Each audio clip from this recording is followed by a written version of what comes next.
29 নভেম্বরই শুরু হচ্ছে Bangladesh premier league. উদ্বোধনী দিনে হবে 3টি ম্যাচ। মুন্সিগঞ্জে ব্রাদার্স ইউনিয়ন খেলবে পুলিশের বিপক্ষে, গাজীপুরে ওয়ান্ডারার্স খেলবে মোহামেডানের বিপক্ষে, কিংস অ্যারেনায় স্বাগতিকরা খেলবে চট্টগ্রাম আবাহনীর বিপক্ষে।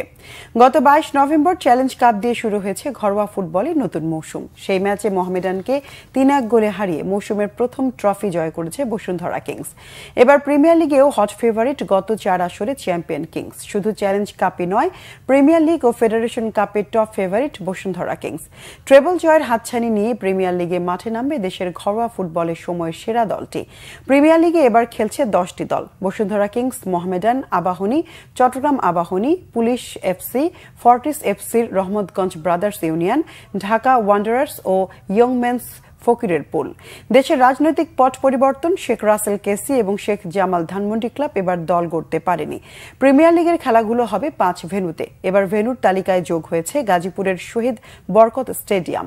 এছাড়া বসুন্ধরা কিংস অ্যারেনা, ময়মনসিংহ, কুমিল্লা ও মুন্সিগঞ্জেও হবে খেলা।